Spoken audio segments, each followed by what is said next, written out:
జగన్మోహన్ రెడ్డి గారు అంటున్నారు ఈ కూటమి ప్రభుత్వం మహిళలను మోసం చేస్తుంది, ఏ ఒక్క పథకాలు ఇవ్వట్లేదు, మహిళలకు ఇస్తాను పథకాలు ఇవ్వట్లేదు అని చెప్పి అంటారు. నిజంగా నా పరిస్థితి ఉందంటారా? అంటే మేము చెప్పేది కాదండి, అంటే జగన్మోహన్ రెడ్డి అనే వ్యక్తి ఖాళీగా ఉండి ఏం చేయాలో తెలియక ఇలాంటి ప్రలాపన చేయడం తప్పితే, మహిళలకు ఏదైతే గ్యాస్ సిలిండర్ ఇస్తామని చెప్పామో అది ఆల్రెడీ గ్యాస్ సిలిండర్లు ఇచ్చాము. అలానే నాణ్యమైన మధ్య, ముఖ్యంగా మహిళలకి అంటే వాళ్ళకి స్వతహాగా ఇచ్చేదానికన్నా వాళ్ళ భర్తలు బయటికి వెళ్తే ఇంటికి వచ్చే పరిస్థితి ఉందా లేదా అని చెప్పని అన్న పరిస్థితి ఉంది. ఎందుకంటే ఈ రెండు అంశాలు నేను చెప్తున్నాను. ముఖ్యంగా రోడ్లు, బయటికి వెళ్ళిన భర్త ఇంటికి వస్తాడో లేదో తెలియదు, యాక్సిడెంట్లు అవుతాయో లేదా ఇంకోటి ఏమవుతాయని చెప్పాను, ఆ రోడ్లు బాగు చేస్తాం. అలాగే పూర్తిగా మందుకు బానిసైన వ్యక్తులు, అందులో లాస్ట్ టైం మద్యానికి కల్తీ మద్యానికి లోనయ్యి ఎంతోమంది హాస్పిటల్స్ పాలంటే మేము ప్రచారంలో తిరిగినప్పుడు కూడా చాలామంది మాకు చెప్పిన పరిస్థితి ఉంది. మా ఇక్కడ జగన్మోహన్ దాగి ఆ భూమి ఏయో దాగి మా ఆయన ఇలా అయిపోయాడని చెప్పాను. అలాంటి పరిస్థితులు నాణ్యమైన మద్యం అనేది ఇవ్వడం జరిగింది. దాంతోపాటు అంటే ఈ మద్యం వల్ల అభివృద్ధి అని చెప్పి అంటారేమో, అది కాకపోయినప్పటికీ కూడా మేము దాని ద్వారా కూడా మహిళలకు ఎంతో కొంత మేలు చేసే పరిస్థితి, అంటే వాళ్ళు తాలిబొట్టులు తెగిపోకుండా కాపాడే పరిస్థితి ఉంటుంది. దానికి తోడు ఈరోజు రేపు జూన్ నుంచి మహిళలకు ఏదైతే బస్సు ప్రయాణం అని చెప్పామో ఆ బస్సు ప్రయాణం అనేది ఇవ్వడం జరుగుతుంది. అలానే చంద్రబాబు నాయుడు గారు రేపు మహిళా దినోత్సవం సందర్భంగా 1,00,000 కుటుంబ విషయంలో అంటే 1,00,000 మంది మహిళలకి స్వయం ఉపాధి కింద వాళ్ళకి శిక్షణ ఇప్పించి టైలరింగ్లో వాళ్ళకి 1,00,000 కుట్టు మిషన్లు ఇవ్వడం జరుగుతుంది. అంటే మీరు ఫ్రీ బస్ అని చెప్పి అంటారు, కానీ ఇంతమంది ఫ్రీ బస్ ఇవ్వలేదు.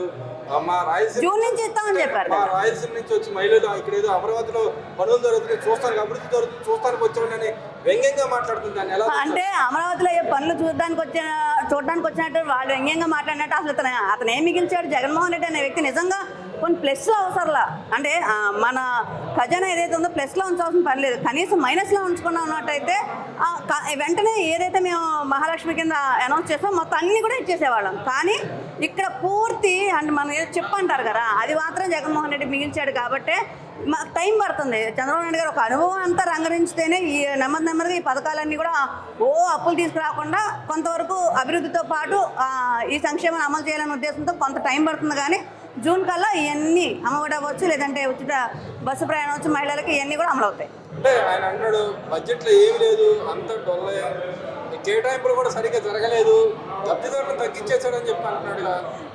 అదే అంటే ఆయనకు తెలిసింది ఏంటంటే బడ్జెట్ అంటే కేవలం బట్టలు నొక్కటం, అంటే కేవలం సంక్షేమ పథకాలకి ఎక్కడెక్కడి నుంచి అప్పులు తీసుకురావాలి, లేకపోతే ఏ కేటాయించిన బడ్జెట్లోంచి ఎట్టించి ఎటు డైవర్ట్ చేయాలి, ఇలాంటి డైవర్షన్ పాలిటిక్స్ లాగా డైవర్షన్ బడ్జెట్ ఉండేది ఆయనకి. కానీ ఇక్కడ అలా కాకుండా ప్రతి ఒక్కటి కూడా చాలా సిస్టమేటిక్గా, అంటే భవిష్యత్తు తరాల ప్రభుత్వాలు ఏ వచ్చినా కూడా వాళ్ళకి ఇబ్బంది కలగకుండా ఈరోజు బడ్జెట్ ప్రిపేర్ చేస్తుంటే దానికి అర్థం కల ఉంది. అసలు ఆయనకు పరిపాలన తెలిస్తేనే కదా బడ్జెట్ గురించి అర్థమయ్యేది.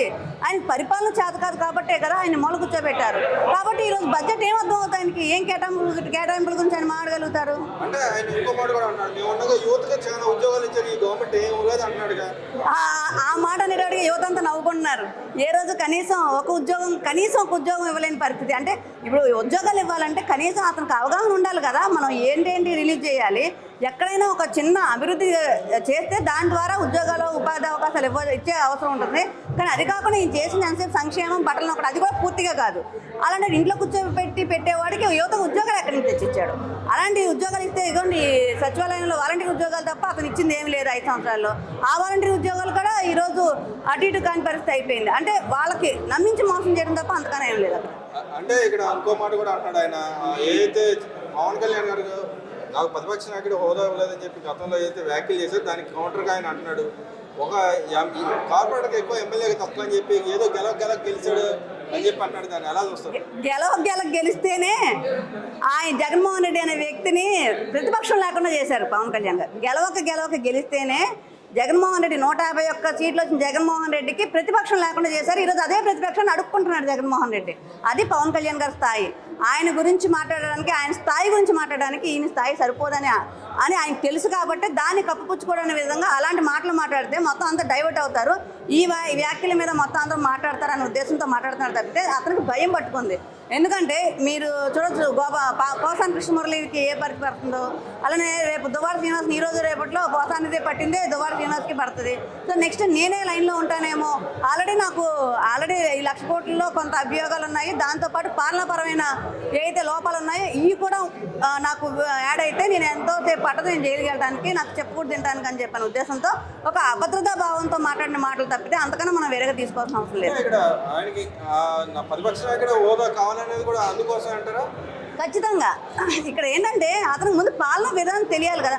ప్రతిపక్ష హోదాలో మాట్లాడాలన్నా కూడా కేవలం పోట్లాడడం కోసం మాత్రం అది హోదా అడుగుతున్నాడు, అంతేగాని ప్రజల పక్షాన నిలబడి మాట్లాడడానికి కాదు. కేవలం ఆ ప్రతిపక్ష హోదా ఒకవేళ ఇస్తే ఇచ్చే అవకాశం లేదు. ఒకవేళ ఇస్తే కనుక అక్కడ రచ్చరచ్చ చేయడానికి పద్దాక వాయిదాలు మనం చూసాం. గత 5 సంవత్సరాలు ఏమైంది? ఏ రోజైనా అసెంబ్లీ జరిగిందా? ప్రజల డబ్బులతో జరిగే అసెంబ్లీ ఏ రోజైనా సరే ప్రశాంతంగా జరిగిందా? జరగలేదు. అందుకని ఏంటంటే ఇప్పుడు అదే చేద్దామని అదే ప్లాన్తో అడుగుతున్నాడు. కానీ అది జరగని పని పవన్ కళ్యాణ్ గారు చెప్పినట్టుగా మరి వేరే దేశాలకు వెళ్తే కానీ అది జరిగిద్దని చెప్పని మన నమ్మకం లేదు. అదేవిధంగా నాగబాబు గారికి ఎమ్మెల్సీ ఇచ్చారు, దాన్ని ఎలా చూస్తారు? మేము చాలా ఆనందంగా ఉన్నామండి.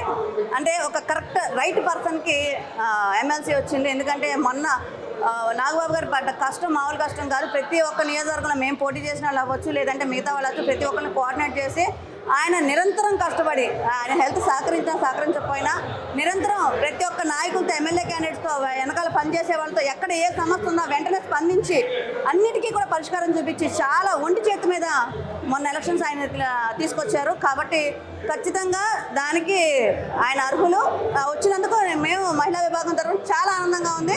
కంగ్రాచులేషన్స్ కూడా చెప్తున్నాం ఆయన. అదేవిధంగా రేపు ఆవిర్భావ దినోత్సవంలో మీరు సంస్థాగతంగా ఈ గవర్నమెంట్ ఉమ్మడి గవర్నమెంట్లో ఏమన్నా మార్పులు చేర్పుల అవకాశాలు ఏమైనా ఉంటాయా? అంటే ఏదైనా పథకాలు కానీ అలాంటి ఏమైనా తీసుకొచ్చే అవకాశాలు ఉందంటారు? అంటే పథకాలని ఇది మా ఆవిర్భావ సభ. మేము 12 సంవత్సరాలు ఒక ప్రతికూల పరిస్థితుల్లో ఒక అవమానాలు ఎదుర్కొంటా ఒక సాధక బాధలు అంటే ఏమీ వెనకాల బ్యాక్గ్రౌండ్ లేకుండా ఒక ఓటమే బేస్మెంట్. మాకు పిఆర్పి యొక్క ఓటమే బేస్మెంట్తో మేము పార్టీ పెట్టడం. ఆ పార్టీ పెట్టిన దగ్గర నుంచి కూడా ఎన్నో అవమానాలు, ఎన్నో సాధక బాధలు, ఎన్నో చేదరింపులు ప్రతి ఒక్క అంటే అధినాయకుడు పవన్ కళ్యాణ్ గారి దగ్గర నుంచి సాధారణ కార్యకర్త వరకు కూడా 10 సంవత్సరాల పాటు చాలా కష్టపడి జెండా మోసిన పరిస్థితుల్లో ఈరోజు గవర్నమెంట్లోకి రావడం మాకు చాలా చాలా ఆనందంగా ఉంది.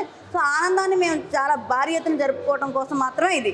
అంటే పథకాలు అనేది నాకు తెలిసి ఉండకపోవచ్చు, ఎందుకంటే గవర్నమెంట్కి లోటుపాట్ల గురించి కూడా కాదు. మా పార్టీ సంస్థాగత నిర్మాణం కోసం ఇంకా భవిష్యత్తులో మా యొక్క ప్రణాళిక ఎలా ఉండబోతుంది, మా పార్టీ నాయకులు అవ్వచ్చు, మా పార్టీకి సంబంధించి మాత్రమే ఉంటాయి.